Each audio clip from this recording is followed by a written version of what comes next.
وجل فاقتلوا المشرکین حیث وجدتموہم۔ صاحب کتاب علیہ رحمہ نے گواہی کے متعلق کے باب کے بعد کتاب الجہاد کا باب قائم فرمایا ہے۔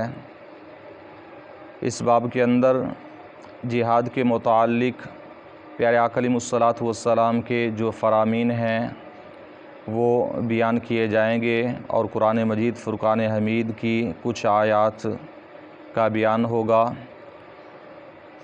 سورہ توبہ کے اندر اللہ تبارک و تعالی ارشاد فرماتا ہے فَاقْتُلُوا الْمُشْرِكِينَ حَيْثُ وَجَدْتُمُوهُم۔ اللہ تعالیٰ فرماتا ہے مشرکین کو قتل کر دو جہاں بھی تم انہیں پاؤ۔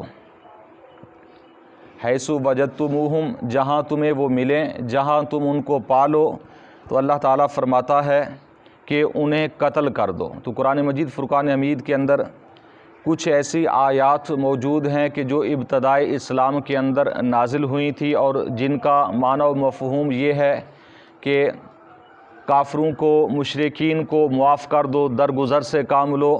تو یہ ابتدائی اسلام کی بات ہے۔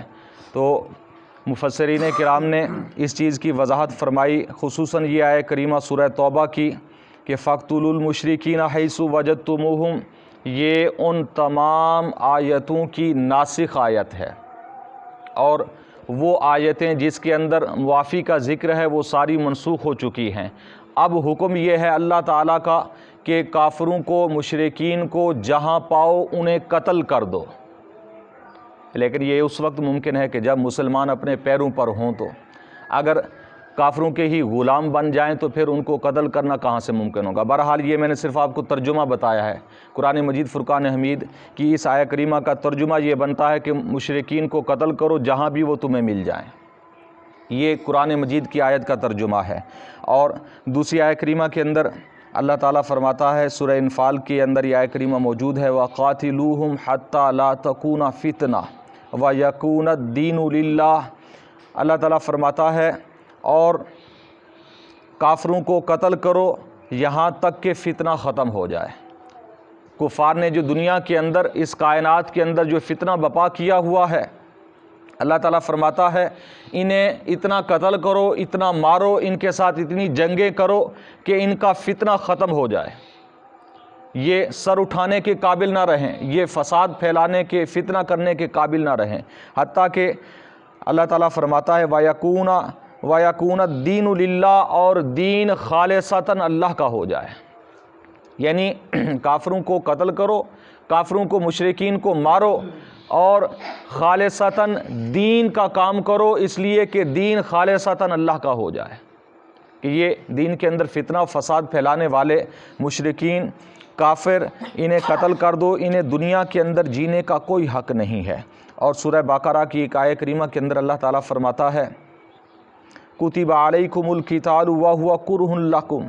اللہ تعالیٰ فرماتا ہے تم پر قتال کرنا فرض کیا گیا ہے، کافروں کے ساتھ جنگ کرنا یہ تمہارے اوپر فرض ہے، اگرچہ یہ تمہیں ناپسند ہے۔ اللہ تعالیٰ فرما رہا ہے کہ اگرچہ تمہیں یہ ناپسند ہے، لیکن اللہ کی طرف سے یہ تمہارے لیے مقرر ہے، یہ فرض کیا گیا ہے۔ اگر تم دنیا کے اندر سر اٹھا کر جینا چاہتے ہو اور اللہ تعالیٰ کے دین کی سربلندی چاہتے ہو، تو پھر تمہیں جہاد کرنا پڑے گا، کافروں کے ساتھ لڑائی رکھنی پڑے گی، اور کافروں کے ساتھ، مشرکین کے ساتھ جنگ کرنی پڑے گی، تب جا کر تمہاری بھی عزت محفوظ ہوگی اور دین اسلام کی عزت بھی بچ جائے گی۔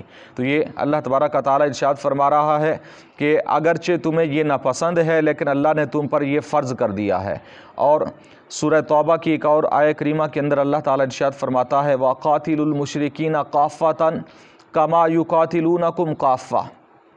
اللہ تعالیٰ فرما رہا ہے مشرکین کو، سارے مشرکین کو، تمام مشرکین کو قتل کرو جیسا کہ وہ تمام مسلمانوں کو قتل کرنا چاہتے ہیں۔ یعنی اللہ تعالیٰ اس آیت کریمہ کے اندر یہ بیان فرما رہا ہے، یہ نہ سمجھو کہ کافر اور مشرک تمہارے دوست ہیں، بلکہ وہ اس چیز کے درپے ہیں کہ اس دنیا کے اندر ایک مسلمان بھی باقی نہ رہے، سب کو ہم قتل کر دیں، سب کو مار دیں۔ یہ ان کا نظریہ جو اللہ تعالیٰ قرآن مجید فرقان حمید میں بیان فرما رہا ہے۔ تو اللہ تعالیٰ فرما رہا ہے کہ تمہارا بھی نظریہ یہ ہونا چاہیے کہ تمام کافروں کو، تمام مشرکین کو قتل کرنا ہے۔ یہ اللہ تعالیٰ قرآن مجید فرقان حمید میں ارشاد فرما رہا ہے۔ یہ ساری قرآن مجید کی آیات کریمہ ہیں جنہیں ہم روز پڑھ تو لیتے ہیں ویسے، لیکن ترجمہ کبھی ہم نے سیکھا نہیں ہے۔ یہ صرف ترجمہ بیان کر رہا ہوں آپ کے ساتھ، اور احادیث مبارکہ مزید آگے آئیں گی، اور ان کی تفسیر قرآن مجید فرقان حمید کی تفاسیر کے اندر ساری موجود ہے۔ تو اللہ تبارک و تعالیٰ اگلی آیت کریمہ کے اندر ارشاد فرماتا ہے، یہ بھی سورہ توبہ کے اندر بھی اور سورہ نساء کے اندر بھی اس طرح کی آیات موجود ہیں کہ اللہ تبارک و تعالیٰ ارشاد فرماتا ہے، لا یستوی القاعدون من المؤمنین غیر اولی الضرر والمجاہدون فی سبیل اللہ باموالہم وانفسہم۔ اللہ تعالیٰ فرماتا ہے کہ ایمان والوں میں سے گھر میں بیٹھنے والے اور جہاد پر جانے والے یہ کبھی برابر نہیں ہو سکتے۔ ایمان والوں میں سے وہ لوگ جو جہاد پر جاتے ہیں اور وہ لوگ جو گھر پر بیٹھ جاتے ہیں، سوائے ان کے جو مریض ہیں یا انہیں کوئی ضرر پہنچ چکا ہے، یعنی وہ جا نہیں سکتے، تو اس میں وہ کمزور ضعیف مسلمان ہیں یا عورتیں ہیں کہ جن پر لازم نہیں ہے جانا، کہ یا وہ عمر رسیدہ کہ جن کی عمر اس حالت میں پہنچ چکی کہ اب وہ جہاد پر نہیں جا سکتے، زیادہ عمر ہو چکی ہے، تو بہرحال ان پر لازم نہیں ہے، لیکن انہیں اگر وہ نیت کرتے ہیں کہ ہم بھی جاتے اور ان کی نیت کے اندر یہ چیز ہے تو انہیں اجر و ثواب مل جائے گا۔ تو اللہ تعالیٰ بہرحال فرما رہا ہے کہ ایمان والوں میں سے وہ لوگ جو جہاد پر جا رہے ہیں اللہ کے راستے میں اور اپنی جانوں کے ساتھ اور اپنے مال کے ساتھ جہاد کر رہے ہیں، وہ برابر نہیں ہو سکتے، اور فرمایا فضل اللہ المجاہدین باموالہم وانفسہم علی القاعدین درجہ۔ اللہ تعالیٰ فرماتا ہے اللہ تعالیٰ نے ان مجاہدین کو کہ جنہوں نے اپنے مال کے ساتھ اپنی جانوں کے ساتھ جہاد کیا ہے اللہ کے راستے میں، اللہ تعالیٰ انہیں دیگر ایمان والوں پر ایک درجہ فضیلت عطا فرماتا ہے۔ اور ایک درجہ فضیلت کتنی ہے؟ یعنی وہ ایمان والے جو بہت بڑے متقی پرہیزگار نیکوکار جو جنت میں چلے جائیں، تو وہ ایک درجہ مجاہد فی سبیل اللہ سے نیچے ہوں گے، اور مجاہد اللہ کے راستے میں جہاد کرنے والا ایک درجہ اوپر ہوگا۔ اور ایک درجہ کیا ہے؟ آگے حدیث مبارکہ کے اندر آئے گا، بخاری شریف کی روایت کے اندر، کہ جنت کے اندر اللہ تعالیٰ نے 100 درجے بنائے ہیں، اور ہر ایک درجے کے درمیان، 2 درجوں کے درمیان، زمین و آسمان کے درمیان جتنا فاصلہ اور خلا ہے اتنا فرق ہے 2 درجوں کے درمیان۔ تو مجاہد فی سبیل اللہ، اللہ کے راستے میں جہاد کرنے والے، یہ جنت میں جائیں گے اور باقی ایمان والوں سے ایک درجہ بلند ہوں گے، ایک درجہ اوپر ہوں گے۔ یہ جہاد کی فضیلت ہے۔ یعنی یہ قرآن مجید فرقان حمید کی وہ آیات کریمہ، چند وہ آیات کریمہ ہیں، ان کے علاوہ اور بھی آیات کریمہ موجود ہیں جن کے اندر جہاد کا ذکر ہے۔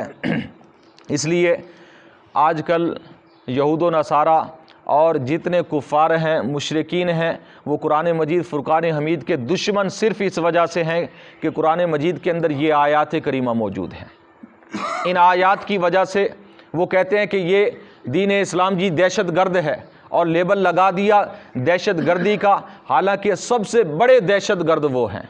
تو ہمارا دین اسلام تو قرآن تو یہ کہتا ہے کہ جو کافر مسلمانوں کے ماتحت ہو کر رہے، یہ صرف زندہ رہنے کا کافروں کو ایک ہی اصول ہے جو اللہ تعالیٰ نے سورہ توبہ کے اندر بیان فرمایا ہے کہ کافر زمین میں زندہ رہ سکتے ہیں۔ ایک طریقہ ہے کہ مسلمان ان پر غالب ہوں، اپنی تلوار کے ذریعے، اپنے جہاد کے ذریعے ان پر غالب ہو جائیں، اور غالب ہونے کے بعد اپنی سرپرستی میں رکھیں، مسلمانوں کے ماتحت رہیں کافر، اور جزیہ دیں، ٹیکس ادا کریں، تو پھر وہ جی سکتے ہیں دنیا کے اندر، وگرنہ انہیں جینے کا حق نہیں ہے۔ لیکن آج ہمارے ہاں معاملہ بالکل الٹ ہو چکا ہے کہ آج ہم انہیں ٹیکس بھی دے رہے ہیں، آج ہم مغلوب بھی ہو چکے ہیں، اور پھر ہم کہتے ہیں کہ جی ہم بہت بڑے مسلمان بھی ہیں۔ پیارے آقا علیہ الصلوۃ والسلام نے فرمایا، مسلم شریف کی حدیث مبارکہ ہے کہ ذلت و رسوائی سے مسلمان اس وقت تک نہیں نکل سکیں گے جب تک جہاد کو اپنائیں گے نہیں۔